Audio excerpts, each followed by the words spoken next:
Hello everyone, welcome you all to GS exams cracker. तो देखिए भाई, आज की क्लास में हम प्रीवियस ईयर के क्वेश्चंस करेंगे जो कि आपके लिए आरआरबी एनटीपीसी के लिए मोस्ट इंपॉर्टेंट रहेंगे। अभी आपका आरआरबी एनटीपीसी का एग्ज़ाम होने वाला है, और इसके अलावा अगर आप किसी दूसरे एग्ज़ाम्स की तैयारी कर रहे हैं लाइक एसएससी सीजीएल या फिर किसी दूसरे एग्ज़ाम की, वनडे एग्ज़ाम की, तो उन सब के लिए ये क्लास काफ़ी इंपॉर्टेंट रहेगी। स्टेटिक चेंज नहीं होता है, करंट अफेयर्स चेंज होता है, ठीक है। तो ये प्रीवियस ईयर क्वेश्चंस रहेंगे सारे, मैंने अपनी तरफ से नहीं लिया है, सारे एग्ज़ाम्स में पूछे गए हैं, ठीक है। तो आने वाले एग्जाम्स के लिए काफ़ी इंपॉर्टेंट रहेंगे, और आप सभी के लिए जिनका एग्ज़ाम 2025 में है, ये मोस्ट मोस्ट इंपॉर्टेंट क्लास है भाई, ठीक है। तो चलिए स्टार्ट करते हैं अपना पहला क्वेश्चन। और इसके अलावा देखिए भाई, चैनल को सब्सक्राइब कर लें आने वाली क्लासेस के लिए। इससे पहले पहला लेक्चर आ चुका है जिसमें 50 क्वेश्चन करवा दिए हैं मैंने, अगर आपने वो नहीं देखी है तो वो भी देख लें, लिंक मैं डिस्क्रिप्शन में प्रोवाइड कर दूंगा, ठीक है। तो चलिए स्टार्ट करते हैं अपना पहला क्वेश्चन। तो अपना पहला क्वेश्चन देख लेते हैं भाई। तो ये आरपीएफ जो कांस्टेबल का पेपर हुआ था 2025 में ही, मार्च अप्रैल के अराउंड हुआ था ये, तो उसके ये क्वेश्चन है, 50 क्वेश्चन होंगे इसमें। तो आने वाले एग्ज़ाम्स के लिए आपके लिए काम का है ये, एनटीपीसी के लिए। और अगर आप एसएससी का सीजीएल देने वाले हैं तो आगामी एग्ज़ामों, जितने भी एग्ज़ाम्स होंगे उन सब के लिए काम का है। स्टेटिक चेंज नहीं होता है, करंट अफेयर्स चेंज होगा, बाकी हम सब देख लेंगे क्या इंपॉर्टेंट है क्या इंपॉर्टेंट नहीं है हमारे लिए, ठीक है भाई। तो चलिए स्टार्ट करते हैं। पहला क्वेश्चन क्या कह रहा है, तो व्हाट इज़ पावर्टी, पावर्टी की डेफिनेशन पूछी है इसमें। तो inability to fulfil basic needs like food, clothing and shelter. जो बेसिक नीड्स होती हैं, अगर कोई उन्हें फुलफ़िल नहीं कर पाता है, वो उनको फुलफ़िल करने में समर्थ नहीं है, तो उसे ही बोलते हैं पावर्टी। तो poverty, inability to fulfil basic needs like food, clothing and shelter, ठीक है। शेल्टर जो रहने का मकान होता है। तो ये आपको याद रखना है, रिपीटेड क्वेश्चन है, कई बार पूछा जा चुका है एग्ज़ाम्स में, ठीक है भाई। नेक्स्ट क्वेश्चन देख लेते हैं हम। When did Swami Vivekananda propagate the real philosophy and culture of India to the world at the parliament of the world's religion in Chicago. तो स्वामी विवेकानंदा ने जो फिलोसफी थी, real philosophy and culture of India, India का जो फिलोसफी थी और culture था, जो उसे वर्ल्ड में फैलाया, प्रोपेगेट किया। कहाँ पर? जो वर्ल्ड्स रिलीजन पार्लियामेंट हुई थी शिकागो में। तो ये कब हुई थी, इन्होंने डेट पूछी है, तो ये हुई थी 1893। ये भी रिपीटेड क्वेश्चन है, कई बार पूछा गया है, एसएससी में भी पूछा हुआ क्वेश्चन है ये, ठीक है, काफ़ी बार। और आपको ये ध्यान रखना है, इनके गुरु कौन थे स्वामी विवेकानंदा जी के, तो रामकृष्ण परमहंस इनके गुरु थे। ये चीज़ें आपको पता होनी चाहिए। रामकृष्ण मिशन की स्थापना किसने की थी, ये भी आपको पता होना चाहिए, ठीक है भाई। ये तीनों क्वेश्चन पूछ सकते हैं, और इनके बारे में काफ़ी क्वेश्चन आते हैं स्वामी विवेकानंद के बारे में, ठीक है। नेक्स्ट क्वेश्चन है हमारा, जो है what was promoted to enhance defence procurement under the approved amendments in the Indian defence acquisition council DAC 2020 in Feb 2024। तो ये है भाई, procurement of advance technology from startups and MSMEs। तो option first is the right answer. What was promoted to enhance defence procurement, किसको promote किया गया है, जो है जो enhance defence procurement, defence procurement को एनहांस करने के लिए, ठीक है, under the approval amendment in the Indian defence acquisition council 2020 in Feb 2024। तो procurement of advance technology from startups and MSMEs, ठीक है भाई। तो इतना आपको ध्यान रखना है। नेक्स्ट देख लेते हैं अपना क्या है क्वेश्चन। तो ये है भाई अपना, विच एरिया इज़, एक मिनट वेट करिए भाई। तो ये हमारा नेक्स्ट क्वेश्चन है, which area is not a focus of the agreement signed by India under the Indo Pacific economic framework for prosperity in September 2024। तो इनमें से कौन सा फोकस एरिया नहीं है, एग्रीमेंट जो साइंड हुआ था इंडिया जो है under the Indo Pacific economic framework to for prosperity in September 2024 में। तो उनमें से एक जो है, इसका फोकस एरिया कौन सा नहीं है, तो मिलिट्री कॉरपोरेशन नहीं है, बाकी ये तीनों हैं। ये आपको याद रखना है, इंपॉर्टेंट क्वेश्चन है, करंट में पूछ सकता है, ठीक है भाई। विच area is not focused of the agreement signed by India under Indo-Pacific Economic Framework for Prosperity in September 2024, Military Corporation, option fourth is the right answer. Note पूछा है, नॉट पे ध्यान रखना है आपको। नेक्स्ट क्वेश्चन है, what was the name of the captain of Awadh military police who had been given protection by his Indian subordinates during the mutiny of 1857।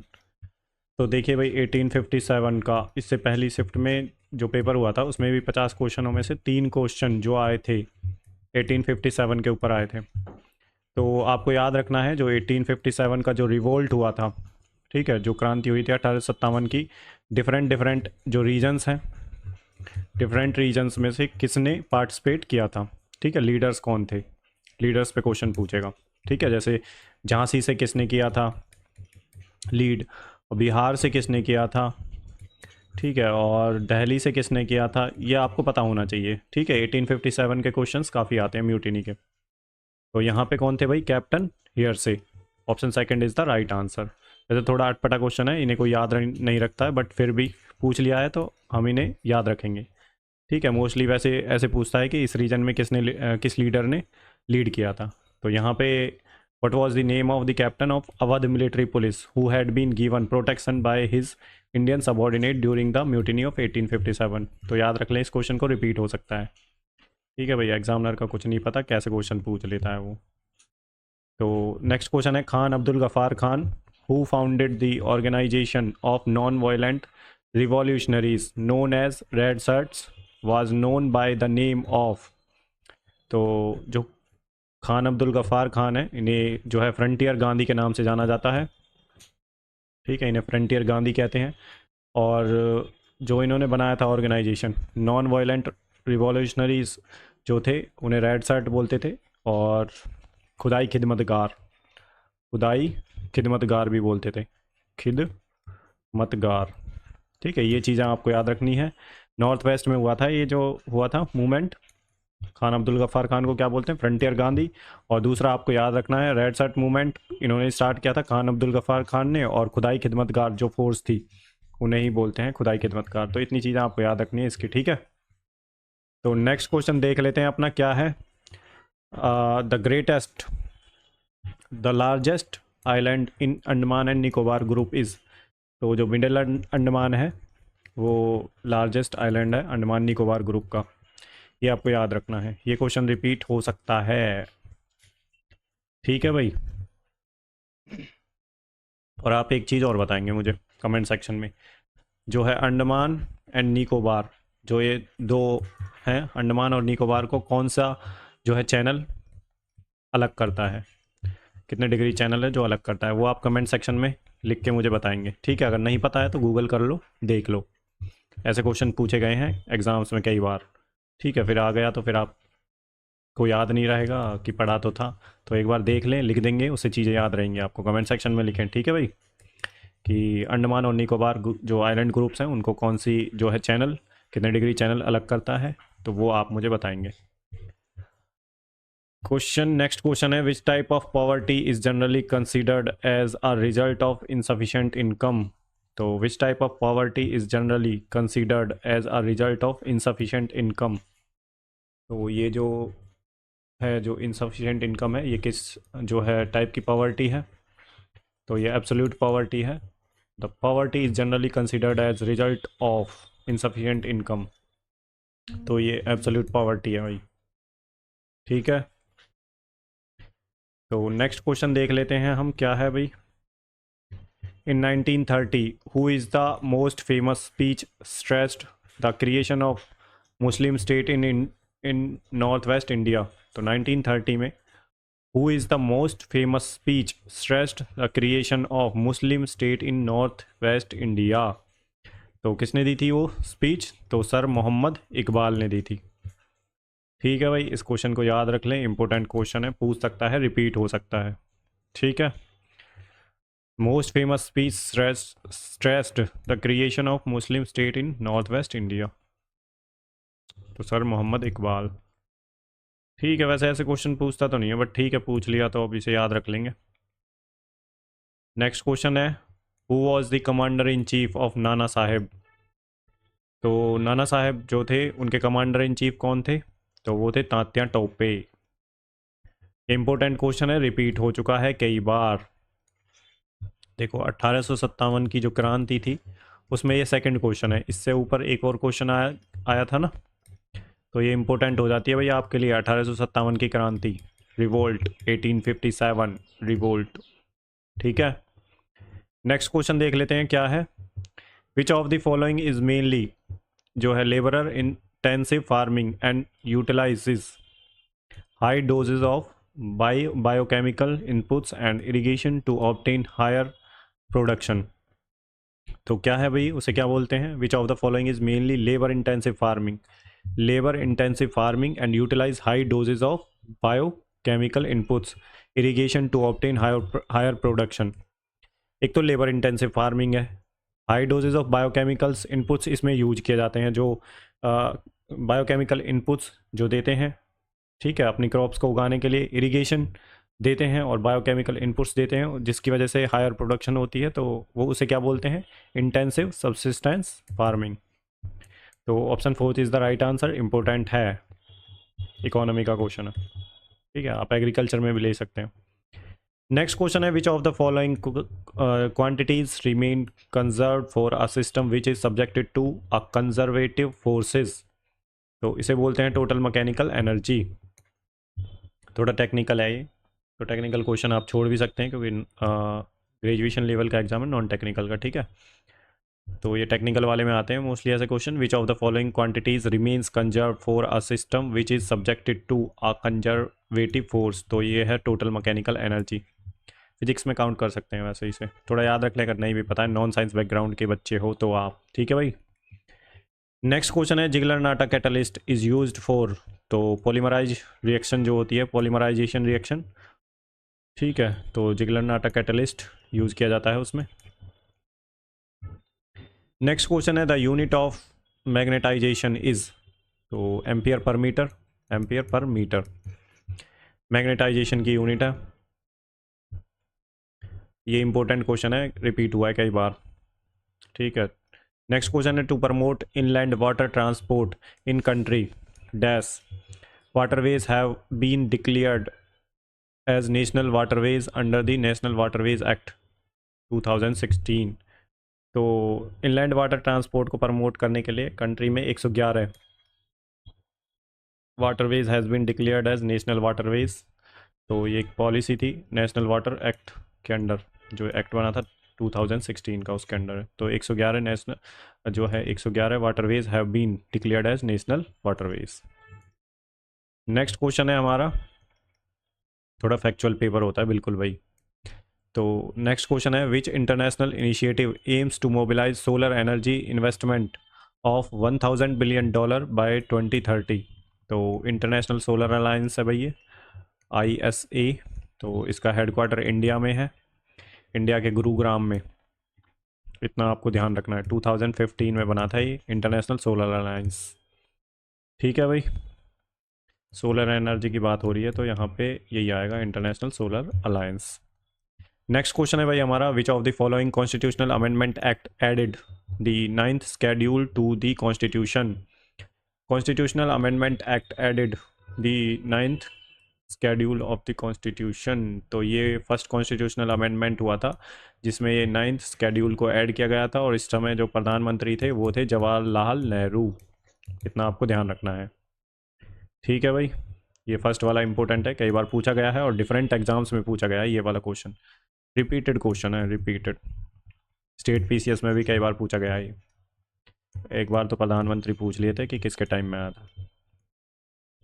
Next question है हमारा, आप वैसे भी याद रख सकते हैं, अगर प्रधानमंत्री नहीं भी पता है तो फर्स्ट कॉन्स्टिट्यूशनल अमेंडमेंट होगा तो पहले प्रधानमंत्री कौन थे? जवाहरलाल नेहरू, तो उन्हीं के टाइम में हुआ होगा ये, ठीक है, इतना तो आप याद ही रख सकते हैं क्योंकि पहले प्रधानमंत्री वही थे, पहला जो अमेंडमेंट होगा उन्हीं के टाइम पे होगा। तो नेक्स्ट क्वेश्चन है, which of the following directive principles of state policy is not provided by the Indian constitution for its citizens. Citizens के लिए कौन सी फंडामेंटल ड्यूटी प्रोवाइडेड नहीं है? Adequate means of livelihood, not provided by the Indian constitution for its citizens. ये सारी citizens के लिए हैं, बाकी ये सिटीजन के लिए नहीं है। एडिक्वेट मीन्स ऑफ लाइवलीहुड, ठीक है, DPSP की बात कर रहा है।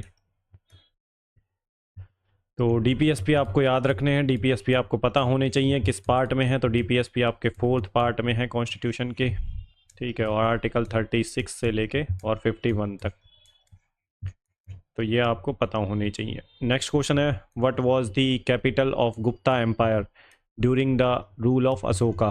तो ये उज्जैन थी भाई, option second is the right answer. Next question देख लेते हैं, who took over as the 51st जो है chief justice of India on 11 November 2024? तो ये थे संजीव खन्ना जी। अभी 2025 में 52nd जो है chief justice of India appoint हुए हैं। तो 52nd जो है चीफ जस्टिस ऑफ इंडिया, तो वो कौन है ये आपको बताना है कमेंट सेक्शन में। नहीं पता तो गूगल करिए भाई और लिखिए कमेंट सेक्शन में, ठीक है, चीज़ें याद रहेंगी आपको। तो justice Sanjeev Khanna. Next question है हमारा, what milestone did the National Stock Exchange of India achieve in October 2024? National Stock Exchange of India achieve in October 2024? तो 20 करोड़ क्लाइंट कोड्स, ठीक है, तो इन्होंने माइलस्टोन प्राप्त कर लिया है नेशनल स्टॉक एक्सचेंज ने, जो है अक्टूबर 2024 में, तो 20 करोड़ क्लाइंट कोड्स। ठीक है, थोड़ा अलग सा क्वेश्चन है ये, ठीक है, बिल्कुल फैक्चुअल क्वेश्चन है, याद नहीं है तो भाई स्किप ही कर देना। ऐसे क्वेश्चन गलत होने के चांसेस ज़्यादा रहते हैं, ठीक है, तुक्का भी नहीं मार सकते ऐसे क्वेश्चनों में। चलो कोई नहीं, नेक्स्ट क्वेश्चन देख लेते हैं। Omni active health technologies acquired E Enovate bio life in 2024। What is Enovate bio life known for? तो बोटेनिकल हेल्थ सॉल्यूशन के लिए ये जाना जाता है, जो Enovate bio life known for. तो जो एनोवेट बायो लाइफ है किस लिए जाना जाता है? तो बायो जो है बोटेनिकल हेल्थ सॉल्यूशन के लिए जाना जाता है, ठीक है। नेक्स्ट क्वेश्चन देख लेते हैं अपना, ये याद रखें भाई, ये पूछ सकता है आपसे, ठीक है, करंट का क्वेश्चन है। नेक्स्ट क्वेश्चन है, what is the which of the following conducts the election of the state legislature? तो इलेक्शन कमीशन ऑफ इंडिया जो स्टेट की लेजिस्लेचर के इलेक्शंस होते हैं, जैसे एमएलए वगैरह के इलेक्शन होते हैं ना, मिनिस्टर ऑफ लेजिस्लेटिव असेंबलीज, तो उनके इलेक्शन होते हैं, तो स्टेट लेजिस्लेचर के जो इलेक्शंस होंगे वो कौन कंडक्ट कराएगा? तो वो कराते हैं इलेक्शन कमीशन ऑफ इंडिया। और जो जैसे पंचायती राज इंस्टीट्यूशंस होते हैं या फिर जो म्यूनसिपैलिटीज़ होते हैं, म्यूनसिपैलिटीज़, ठीक है, इनके इलेक्शन कौन करवाता है? तो ये करवाता है स्टेट इलेक्शन कमीशन, ठीक है, इतना आपको ध्यान रखना है। स्टेट इलेक्शन कमीशन जो है PRIs, पंचायती राज इंस्टीट्यूशंस, और म्यूनसिपैलिटीज़, ठीक है। नीति आयोग प्लानिंग बॉडी है भाई, प्लानिंग करती है ये, इसने रिप्लेस किया है प्लानिंग कमीशन को। प्लानिंग कमीशन क्या करता था? जो प्लानिंग 5 ईयर जो 5 ईयर प्लान्स आए थे उनको इम्प्लीमेंट करता था, जो है प्लानिंग कमीशन। प्लानिंग कमीशन कब बना था? 1950 में। 2015 में इसको रिप्लेस कर दिया किसने? नीति आयोग ने। इतना आपको पता होना चाहिए, बस इतना ही पूछ सकता है आपसे। बाकी इसके CEO जो है नीति आयोग के, इसका ध्यान रख लें, और इसका चेयरमैन कौन होता है ये आप कमेंट सेक्शन में लिख के बताएंगे मुझे, ठीक है। ये भी कई बार पूछ लेता है करंट में CEO कौन है। बाकी पार्लियामेंट तो है ही, लोकसभा और राज्यसभा दोनों होती हैं पार्लियामेंट, ठीक है, लोकसभा राज्यसभा। नेक्स्ट क्वेश्चन है हमारा क्वेश्चन नंबर, ठीक है, which of the following constitutional amendment act added the 10th schedule to the Indian constitution? तो ये कह रहा है कि भाई कौन सा कॉन्स्टिट्यूशनल अमेंडमेंट जो हुआ था, एक्ट आया था जब ये 10th शेड्यूल जो है ऐड किया गया था इंडियन कॉन्स्टिट्यूशन में? तो वो 52nd जो है अमेंडमेंट एक्ट था, जिसमें ये 10th शेड्यूल ऐड किया गया था, ठीक है। एंटी डिफेक्शन लॉ, दल बदल कानून, इस समय आया था ये, ठीक है। तो ये 10th शेड्यूल है। और जो स्पीकर होता है लोकसभा स्पीकर, उसके पास अथॉरिटी रहती है, वो ही डिसाइड करते हैं कि जो है एंटी डिफेक्शन लॉ लगाना है या नहीं लगाना है, ठीक है।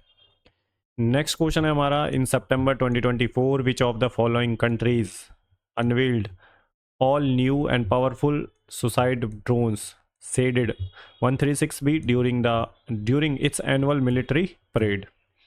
तो ये कह रहा है जो सुसाइडल ड्रोन्स हैं शाहिद 136B। तो ये किसके हैं? तो ये ईरान के हैं भाई। Option second is the right answer, याद रख लें, इंपॉर्टेंट हैं।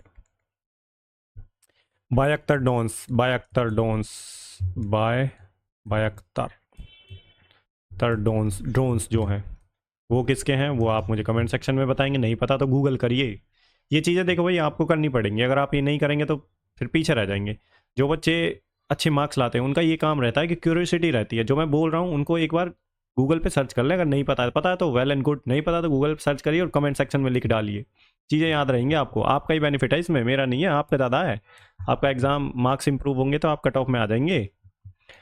तो देखिए चीज़ें रिपीट होती हैं, ऐसा नहीं है, बस हमें थोड़ा सा उससे एक स्टेप आगे सोचना होता है एग्जामिनर से कि क्या और पूछ सकता है, क्या न्यूज़ में चल रहा है, वो सब चीज़ें। ठीक है, तो नेक्स्ट क्वेश्चन है, what is the distance between rails in broad gauge on the basis of width of the track of Indian railway. तो ब्रॉड गेज के बीच में जो ऐसे पटरियाँ होती हैं उनके बीच में जो डिस्टेंस होता है वो कितना होता है? 1.67 meter. Option fourth is the right answer. Next question है, the southern branch of which of the following jet streams, high winds जो होती हैं, plays an important role in the winter season in northern and north western India. तो वो सब tropical westerly jet streams होती हैं जिनके बारे में ये बात कर रहा है। Southern branch of which of the following jet stream, तो ये सब ट्रॉपिकल वेस्टर्ली जेट स्ट्रीम्स होती हैं जो कि इंपॉर्टेंट रोल प्ले करती हैं विंटर सीजन में in north and north western India में। बहुत ही तेज़ विंड होती है ये सब ट्रॉपिकल वेस्टर्लीज। वेस्टर्लीज किसे बोलते हैं? जो वेस्ट डायरेक्शन से चलती हैं। और ईस्टर्लीज किसे बोलते हैं? जो ईस्ट डायरेक्शन से आती हैं। ठीक है, जहाँ से ओरिजिन होती है उन्हीं का नाम उसी के उस पे पड़ता है, ओरिजिन पे। ठीक है, नेक्स्ट क्वेश्चन है, हम अपना देख लेते हैं क्या है। In 2024 India unveiled 4 air force pilots short listed for its maiden Gaganyaan mission. What is primary objective of the mission? To send the astronauts into space and bring them back. तो जो चूज़ किए हैं, जो एयरफोर्स पायलट शॉर्ट लिस्ट किए हैं maiden Gaganyaan mission के लिए, तो उसका जो ऑब्जेक्टिव है वो यही है, to send astronauts into space, space में भेजना एस्ट्रोनॉट्स को और उन्हें वापस लाना। तो option second is the right answer. Next question है, दी M72/AS01E वैक्सीन जो है candidate launched in 2024 almost after a century, BCG vaccine discovery is effective against which of the following disease? तो ये है ट्यूबरकुलोसिस। तो BCG वैक्सीन किस में दी जाती है? ट्यूबरकुलोसिस में दी जाती है। अब आप मुझे बताएंगे जो ट्यूबरकुलोसिस है वो वायरल डिजीज़ है, वायरल डिजीज़ है या फिर जो है बैक्टीरियल डिजीज़ है। अगर इनमें से बैक्टीरियल डिजीज़ है तो आप मुझे बताएंगे कि कौन सा बैक्टीरिया है। टीबी का, ट्यूबरकुलोसिस को शॉर्ट फॉर्म में टीबी बोलते हैं। ठीक है भाई। और एचआईवी जो है वायरस है या फिर बैक्टीरिया है, ये भी आप मुझे बताएंगे कमेंट सेक्शन में। ठीक है, थोड़ा सा पार्टिसिपेट करिए भाई मेरे साथ साथ। ठीक है, आपको चीज़ें बहुत सारी याद हो जाएंगी। नेक्स्ट क्वेश्चन है, which strategy widely adopted in India early economic planning aimed to reduce foreign dependence and was a significant feature of industrial policy. तो इम्पोर्ट सब्सटीट्यूशन, ये एक स्ट्रेटजी थी widely adopted in India's early economic planning. जो economic planning थी, early economic planning India की, उसमें क्या किया गया था? Aim to reduce foreign dependence, जो अपनी फॉरेन डिपेंडेंस थी उसे रिड्यूस करना था। Was a significant feature of industrial policy, और ये एक बहुत ही सिग्निफिकेंट फीचर था इंडिया जो है इंडस्ट्रियल पॉलिसी का। तो ये क्या था? जो ये स्ट्रेटजी थी ये थी इम्पोर्ट सब्सटीट्यूशन।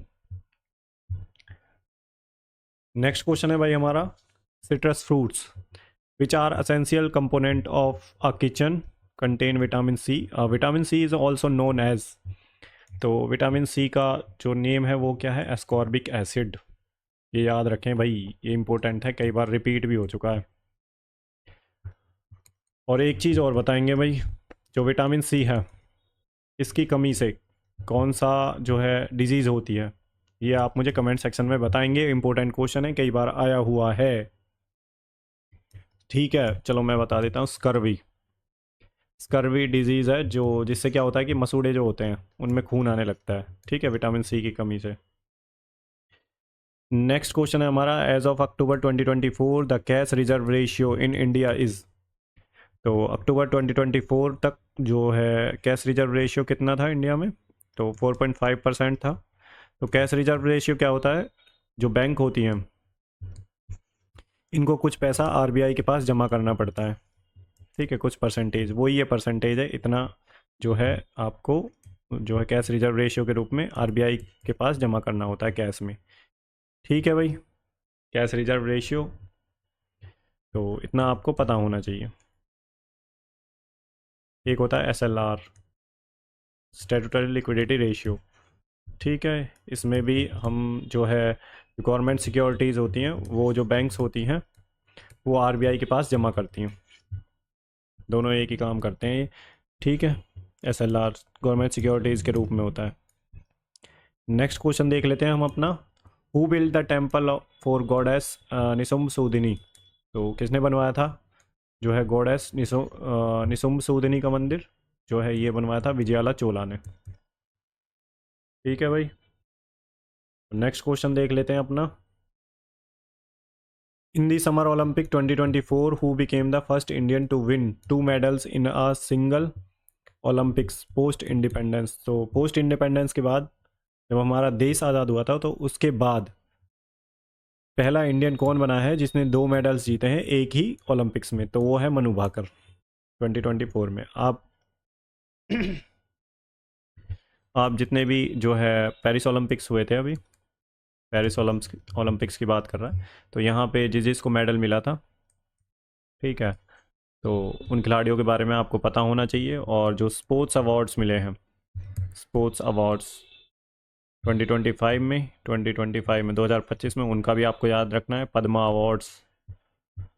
अवार्ड्स के बारे में भी आपको पढ़ लेना है, अगर नहीं पढ़ा है तो ये टॉपिक फटाफट ख़त्म हो जाएगा, 5 मिनट के टॉपिक हैं। पद्मा अवार्ड्स में भारत रत्न आ गया आपका, पद्म विभूषण आ गया, पद्म भूषण आ गया, पद्म श्री आ गया, तो इन चारों के बारे में आपको पढ़ना है, इंपॉर्टेंट पर्सनैलिटीज़ हैं उनके बारे में पढ़ लेना थोड़ा सा, ठीक है, पूछने के चांसेस ज़्यादा हैं।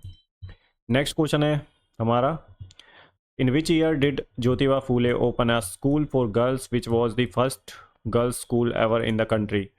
तो ये ज्योतिबा फूले जी थे, इन्होंने पहला गर्ल्स स्कूल खोला था, तो ये कब खोला था, 1848 में। सोशल रिफॉर्मर्स थे, ठीक है, तो गर्ल्स एजुकेशन पे काफ़ी काम किया है ज्योतिबा फूले ने।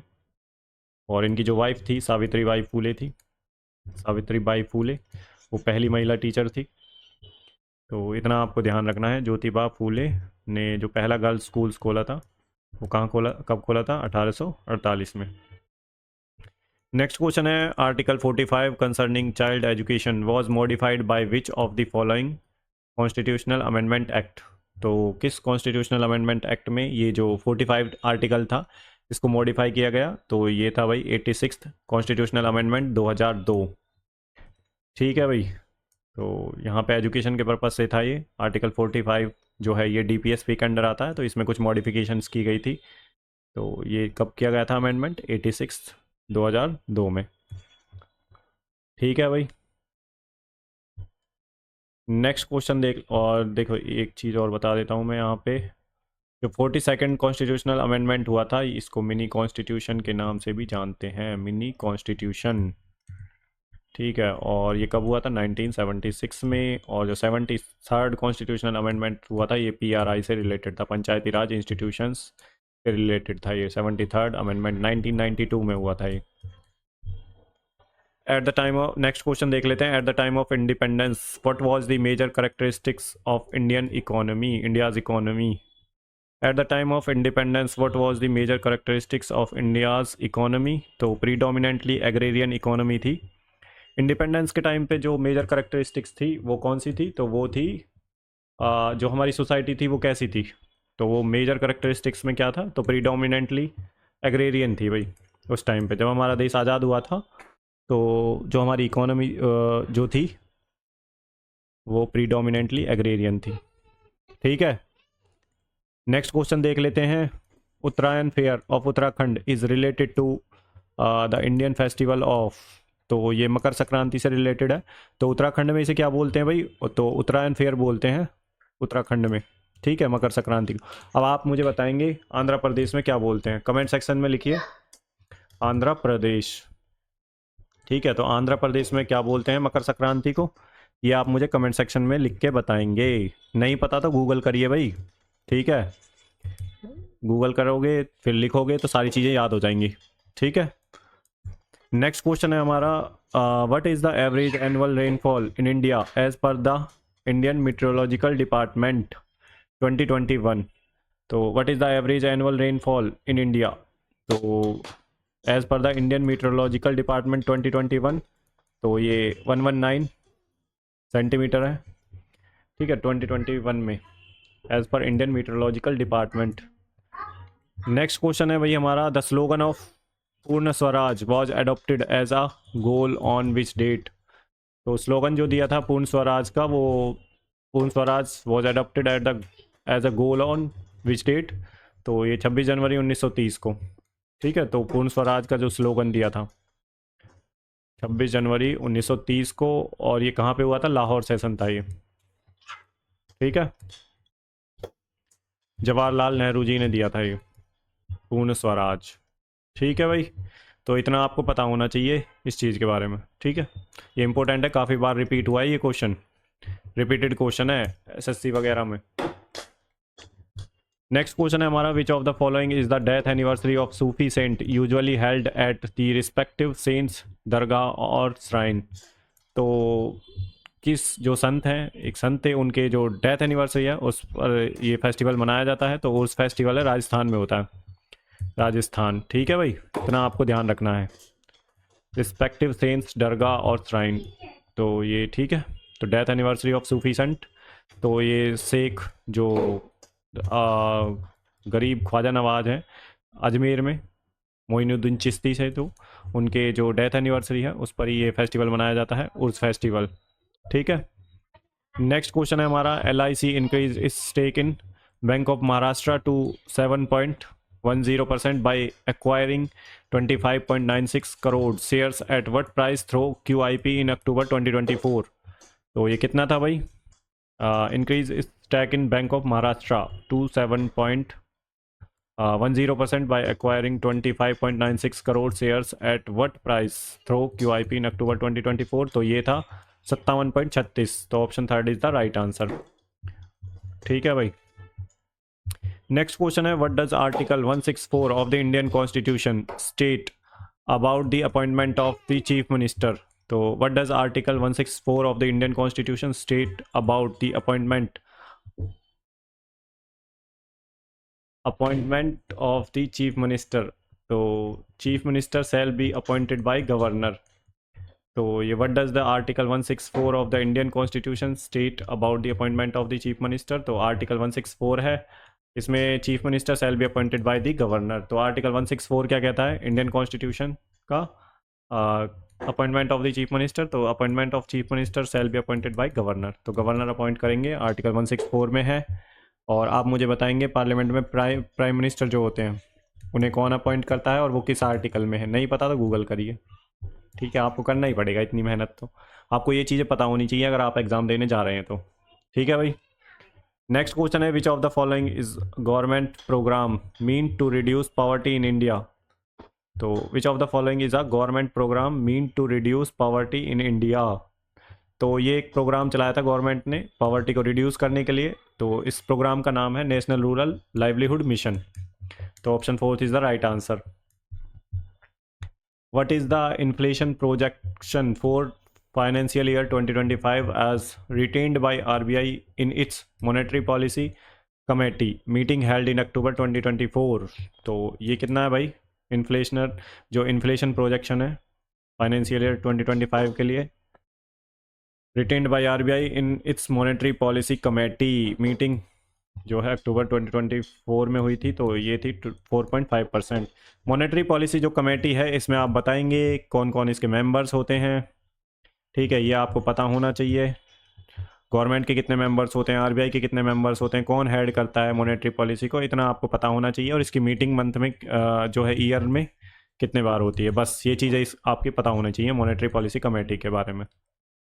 SLR और आपको CRR ये पता होना चाहिए, cash reserve ratio, statutory liquidity ratio question पूछा गया है, इकोनॉमी का है ये पोर्शन और क्वेश्चन। नेक्स्ट क्वेश्चन है which major rivers divides the peninsular plateau into two parts. तो नर्मदा रिवर है जो पेनिनसुलर प्लेटो है उसे दो पार्ट्स में डिवाइड करता है। और नर्मदा जो रिवर है ये विंध्यान रेंज और सतपुरा रेंज के बीच में बहती है।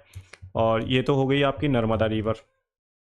इसके बाद है तापी रिवर, इससे नीचे ये विंध्यान और सतपुरा के बीच में बहती है नर्मदा रिवर, और ये वेस्टर्न फ्लोइंग रिवर है भाई, ठीक है, इतना आपको ध्यान रखना है।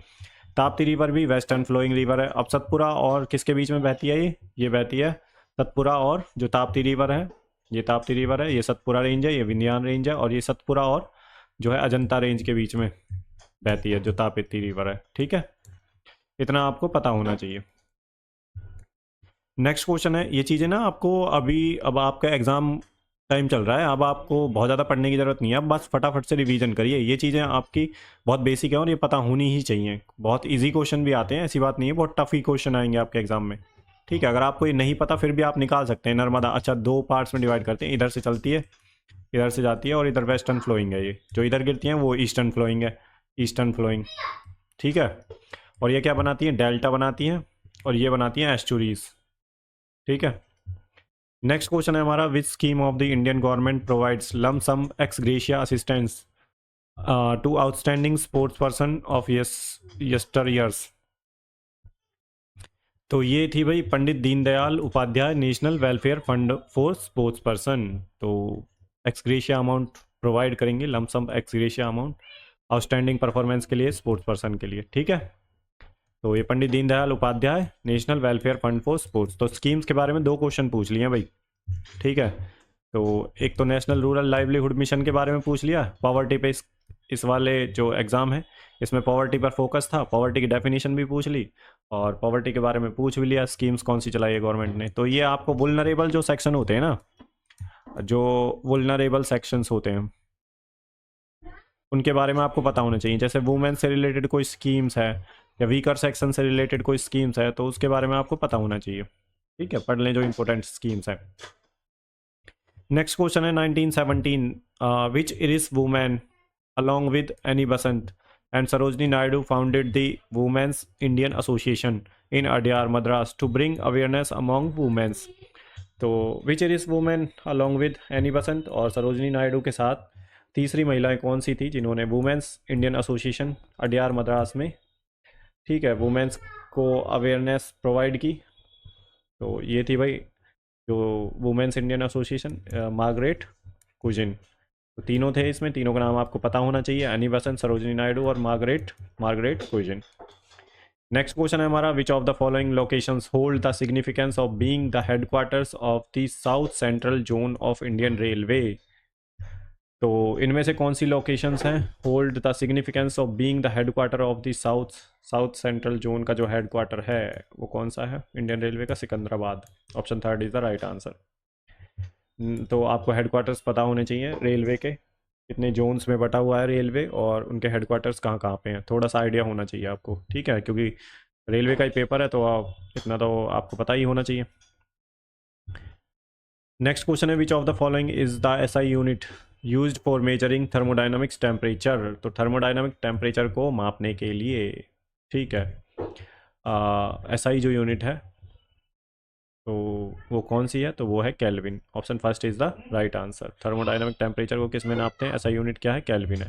तो ये चीज़ आपको पता होनी चाहिए, रिपीटेड क्वेश्चन है, कई बार पूछा है, एसएससी में भी पूछा है और रेलवे में पूछा है कई बार, किसी न किसी एग्जाम में पूछा जा चुका है ये क्वेश्चन, बहुत ही ज़्यादा इंपॉर्टेंट है, याद रखें भाई। एसआई यूनिट्स, ठीक है, 2 एसआई यूनिट्स, इससे पहले वाली शिफ्ट में भी पूछा गया था। तो यहाँ पे हमारे 50 क्वेश्चंस कंप्लीट होते हैं, ठीक है। आने वाली क्लासेस के लिए आप चैनल को सब्सक्राइब कर लें और कैसी लगी क्लास आपको जो है अपने रिव्यूज़ कमेंट सेक्शन में ज़रूर दें, ठीक है। ये हमारा रिवीजन मोड है भाई, यहाँ पे बहुत ज़्यादा डिटेल्ड में एनालिसिस करना वो वाला, वो उससे कुछ फ़ायदा होगा नहीं, क्योंकि अभी आप एग्ज़ाम मोड में चल रहे हैं, आपको चीज़ें फटाफट रिवाइज़ करनी है, ठीक है।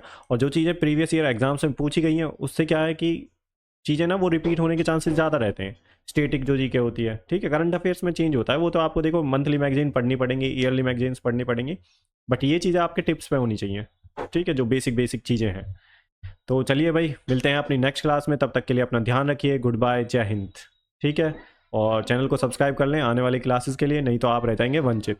ठीक है, और ये हमारा रिवीजन मोड चल रहा है।